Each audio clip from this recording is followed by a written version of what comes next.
பொங்கால் புயல் சென்னையை கடந்துருச்சு. ஆனா 16 வருஷம் தமிழ் சினிமாவை மையம் கொண்டிருந்த சில்க் ஸ்மிதா எனும் கவர்ச்சி புயல் இத்தனை ஆண்டுகள் ஆனாலும் இன்னும் கரையை கடக்காம இருக்கு, மக்கள் மனசை கடக்காம இருக்கு அப்படின்னு தான் சொல்லணும். இன்னைக்கு சில்க் ஸ்மிதாவினுடைய பிறந்த நாள்.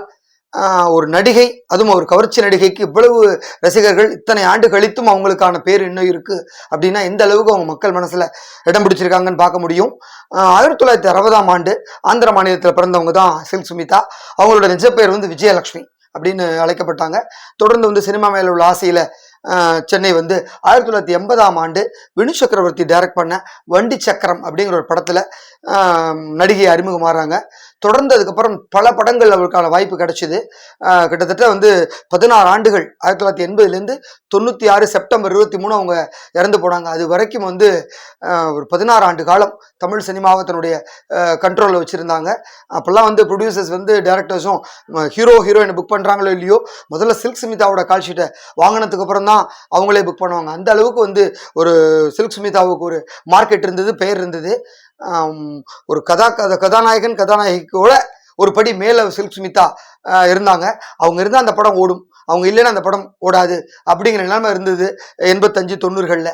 ஆனால் அந்த அளவுக்கு தன்னுடைய வசீகரமான முகத்தினாலையும் காந்த விழிகளாலையும் ரசிகர்களை கட்டி போட்டிருந்தாங்க. அந்த அளவுக்கு பவர்ஃபுல்லான சில்க் ஸ்மிதாவுக்கு ஒரு மரணம்ங்கிறது ரொம்ப சீக்கிரமே அமைஞ்சுது.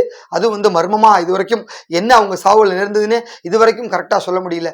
அந்த அளவுக்கு ஒரு மர்மமான மரணமாகவே இருந்தது. அதை தாண்டி அவங்க லைஃப்பை நல்லா எடுத்து காமிக்கணும் அப்படின்னு சொல்லி 2011 வித்யா பாலன் நடித்த டர்ட்டி பிக்சர்ஸ் அப்படின்னு ஒரு படம் ரிலீஸ் ஆச்சு. அது நல்லா தான் போச்சு. சில்க் ஸ்மிதாவுக்கு ஒரு ட்ரிபியூட்டாக தான் அந்த படம் இருந்தது.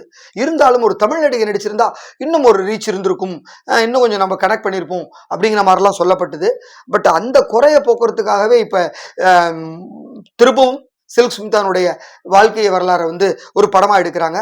தமிழ், தெலுங்கு, கன்னடம், மலையாளம் 4 லாங்குவேஜ்லையும் இந்த படம் உருவாயிட்டு இருக்கு. ஜெயராம் சங்கர்னு ஒரு இயக்குனர் அந்த படத்தை டைரக்ட் பண்ணுறாரு. சந்திரிகா ரவி அவங்க தான் சில்க் ஸ்மிதாவா அதில் நடிச்சிட்டு வராங்க. அந்த படப்பிடிப்பு ரொம்ப வேகமாக நடந்துட்டு இருக்கு.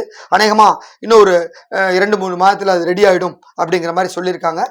இன்னைக்கு அந்த சில்க் ஸ்மிதாவோட பிறந்தநாள் அப்படிங்கிறனால படத்துலேருந்து ஒரு போஸ்டரையும் ரிலீஸ் பண்ணியிருக்காங்க. இருந்தாலும் இத்தனை ஆண்டு காலம் தமிழ் சினிமாவை தன்னுடைய கவர்ச்சி ஆட்டத்தினால் ஒரு நடிகை கட்டி போட்டிருக்காங்க அப்படின்னா உண்மையிலே அவங்களுக்கு ரசிகர் பட்டாளம் இருந்தது அப்படின்னு தான் சொல்லணும். பொதுவாக ஹீரோக்கள் நம்ம ரசிகர்கள் பார்க்குறோம், ஹீரோயினுக்கும் நிறைய பேர் இருக்காங்க. குஷ்புக்கெல்லாம் கோவிலே கட்டினாங்க, அந்த அளவுக்கு ஹீரோயினுக்கு ரசிகர்கள் இருக்காங்க. ஆனால் ஒரு கவர்ச்சி நடிகைக்கு இவ்வளவு பெரிய ஆடியன்ஸ் இருக்காங்க அப்படின்னாக்க எந்த அளவுக்கு சில்க் ஸ்மிதா அவங்க மனசில் இடம் பிடிச்சிருப்பாங்கன்னு பார்க்க முடியுது.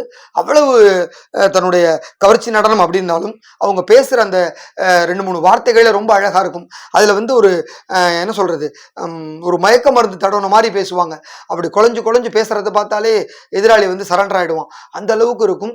ஸோ சில்க் ஸ்மிதா கமல் ரஜினியோட சேர்ந்து பாடின பாட்டெல்லாம் அவ்வளவு ஹிட்டு, இன்னுக்கும் ஆட்டம் போட வைக்கும். அந்த அளவுக்கு சினிமாவில் மிகுந்த பேரோடும் புகழோடும் விளங்கினாங்க. சில தவறான பழக்கங்களாலையும் சில தவறான நட்புனாலையும் அவங்களுக்கு அது மாதிரியான ஒரு நிலைமை ஏற்பட்டது. இல்லாட்டினா இன்னை வரைக்கும் ஒரு பெரிய நடிகையாகவே அவங்க இருந்திருப்பாங்க. சில்க் ஸ்மிதா இல்லாதது தமிழ் மட்டுமின்றி தெலுங்கு, மலையாளம், கன்னடங்கிற தென்னிந்திய மொழி படங்களுக்கே பெரிய லாஸ்ன்னு தான் சொல்லணும். ஏன்னா தமிழ் மட்டும் இல்லை, நான் சொன்ன மாதிரி மற்ற லாங்குவேஜ்லேயும் கோலோச்சுனாங்க சிறந்த நடிகையாக. தெலுங்குலாகட்டும் அவங்களுக்கு அவ்வளோ ஆடியன்ஸ், கன்னடம் மலையாளமாகட்டும் அங்கே அவ்வளோ ஆடியன்ஸ். ஸோ இப்படி பன்மொழி திறமையோட ஒரு கவர்ச்சி புயலா மையம் கொண்டிருந்தாங்க 16 வருஷமா. ஆனாலும் மக்கள் மனசுல நீங்கள. அதை தாண்டி இன்னைக்கு இத்தனை வருஷம் கடந்திருக்கும், அவங்க மறைஞ்சு போய் கிட்டத்தட்ட 28 வருஷம் ஆச்சு. இருந்தாலும் இன்னைக்கும் மக்கள் மனதில் வாழ்ந்துட்டு இருக்காங்க அப்படின்னா உண்மையிலே எல்லார் மனதிலையும் அவங்க மையம் கொண்டிருக்காங்க அப்படின்னு சொன்னா தப்பே இல்லை. நிச்சயம் சில்க் ஸ்மிதாவினுடைய புகழ் இன்னும் பல ஆண்டுகளுக்கு நிலைத்திருக்கும். நன்றி.